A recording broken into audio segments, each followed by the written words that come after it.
Hi everyone, it's Rachel with Kent County Veteran Services. Today I'm joined by a few of my coworkers and we are here to talk about our Emergency Relief Fund, also known as Soldiers and Sailors Relief. So Ryan, who is our supervisor here, can you give me a bit of a breakdown to what Soldiers and Sailors Relief is? Yes, Rachel, thank you. Well, Soldiers and Sailors Relief Fund was originally approved by the state per a Public Act 214 of 1899, which was right after the Spanish-American War, which ended in 98. And the whole purpose of it was to help the returning vets coming home to be able to get back on their feet if they were having issues, being able to, back then, was like feed their horses, to help them be able to keep their farms going, things like that. Well, as time has gone on, this act has continued, and of course, more money has gone, and the things that it helps has changed, where we are now to today, where it is for, unforeseen emergencies of any veteran or spouses that need help with like the electric bills, their rents behind, things to keep them living and going on when times are tough, which, as we all know, with COVID going on, there are a lot of tough times that we are seeing right now. Sure, and especially during COVID, you've seen, I know we've all kind of been on Zoom calls a lot, including the news. So on the news, I know we've really talked about our Meijer emergency vouchers.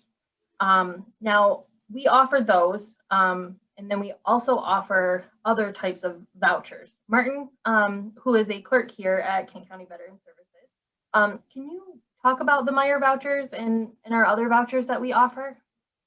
So the Meijer Vouchers, that is a program that was actually started by the state last year. And since then, the state has discontinued it, but Kent County has decided to continue it on ourselves. And it's similar to the rest of the SSR. It's for emergent needs. So it's, if you're having to choose between paying your rent on time and getting your groceries, that's where we can come in with the Meijer food vouchers and provide you veterans in the Kent County with that. There's also other vouchers that are a part of the actual SSR suite. Those are typically for Save a Lot and Big Top. And that's a little more in depth of an application process. The Meijer food vouchers, it's a much quicker process. It's very streamlined, so we can get you the assistance quicker. The other vouchers, that's typically if you're having like more needs than just food. If it is your rent, your bills, things like that, and the food, then typically we can roll all that together and get you some food assistance with the other assistance in one application. Oh, okay, so if you are having trouble with your rent, that wouldn't automatically disqualify you from getting some type of food voucher? No. How would one, let's do like two hypotheticals then. So if someone just needed food, would they call the main line? Would they call Nelson, our new veteran support coordinator? What would be their first step? So really they could call our Nelson or our main line. The main line will be quickest because that'll typically be myself or possibly Jacob answering that, and we can both handle the food voucher applications. So you'd call, we'd do a phone interview, figure out what's going on with you, what kind of assistance you need. And then from there, we would need a copy of your discharge paperwork, your DD-214, Kent County driver's license, with a Kent County your proof of address on it. residency. Okay. Yep, proof of residency. And then we also, if you're claiming any dependents, we would need some info verifying that, as well as a spouse. We'd need to see a marriage certificate to include that, because we do provide a little extra assistance for married veterans or veterans with children. Okay, well, that's good to know. Now, if they are applying for like rent assistance and a food voucher or just rent assistance, is it still the same kind of protocol? Would they still just call the main line or call Nelson? Yes, that's correct. Okay, so we've talked about our Soldiers and Sailors Relief being used for an unforeseen need. or if there's an unforeseen emergency, that's something that we might be able to help with. Ryan, can you explain what an unforeseen emergent need is? Yes, and I'll give an example to that. An unforeseen emergent need is something that a person did not know was coming. It was out of their control. So let's say a really good example I always use is you're in your house and your water heater fails, right? Floods your entire basement. Could you see that coming? I sure couldn't. Most time, no, unless you're a really good plumber and just watch it happen. But most time, no. And that flooding that's caused by that, that gives you an emergent need. That's expensive. So what we can then do as an example is, okay, so they need a new water heater put in. There are resources that can help do that, okay, that are outside SSR that we would have them talk to. And then us, we may pay their mortgage payment so that they can free up the money to get the cleaning done in the basement, to get the flooding out, the water, the mold taken care of, things like that. So the unforeseen emergency was actually the water heater failing, which snowballed into these other things that we could help with to so that they can fix that emergent first one. Another example, which is a little bit simpler, is let's look at rent, okay? In these times of COVID that we've been having this last year or so, a lot of people lost their jobs or were laid off for a short period of time. And let's say that happened. They didn't know that was going to happen. None of us knew COVID was going to happen. None of us saw this coming, did we? No, none of us did. And they got laid off, and then they're sitting there going, how am I going to pay my rent? Well, that layoff was unforeseen. That's an unforeseen emergent need. And then we could step in and say, okay, we're going to pay this rent for them to help them out. So that is two basic examples of what an unforeseen emergent need is. And that's why it's so oh, sorry, go ahead. No, I just go reiterate, it's something that you did not see coming and was not in your control.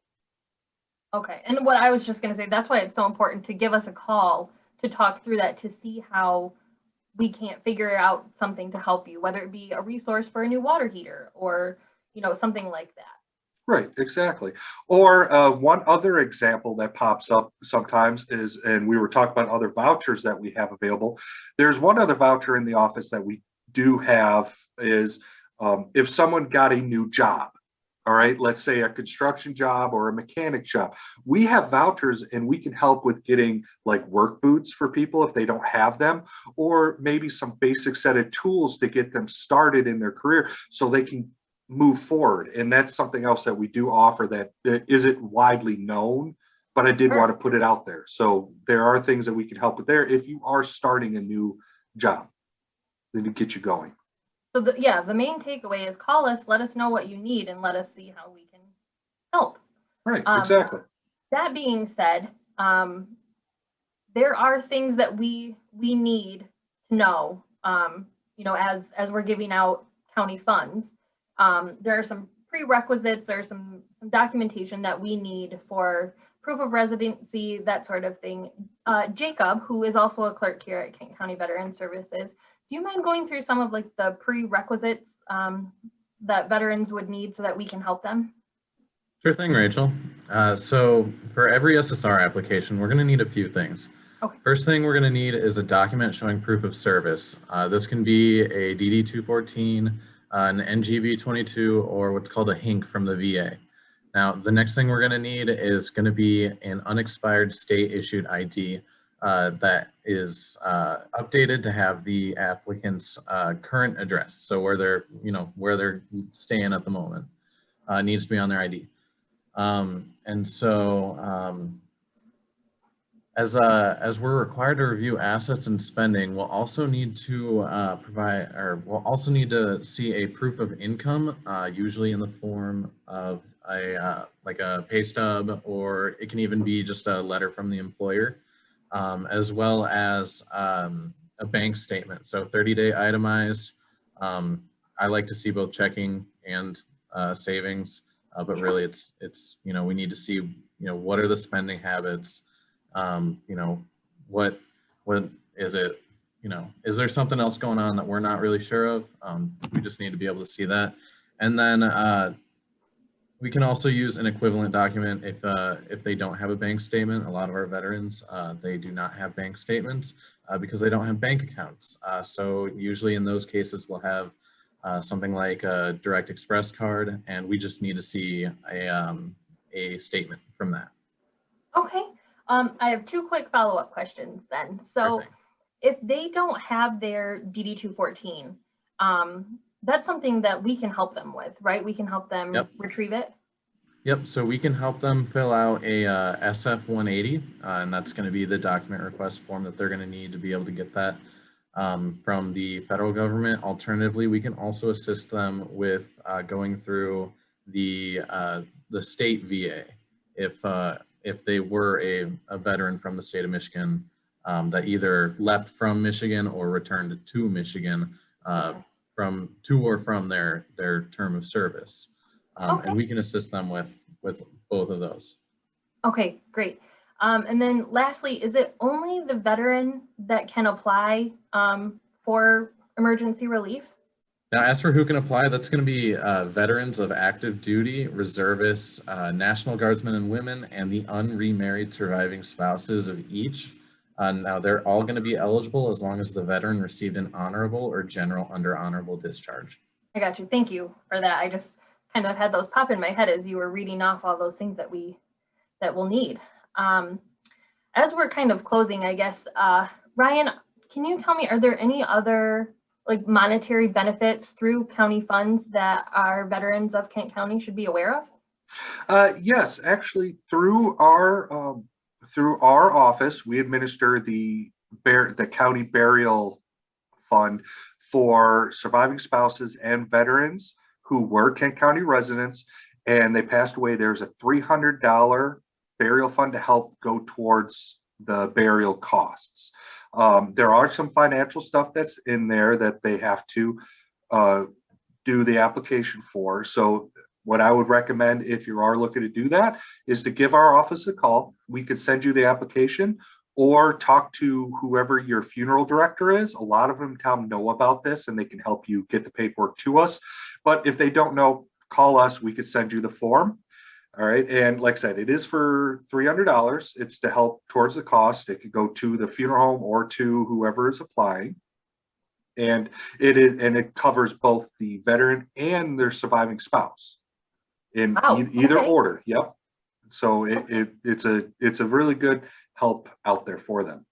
Okay, great. So what I heard from all three of you is if you just give us a call, then we can kind of figure it out. So our number is 616-632-5722, and it'll be in the in the description down below.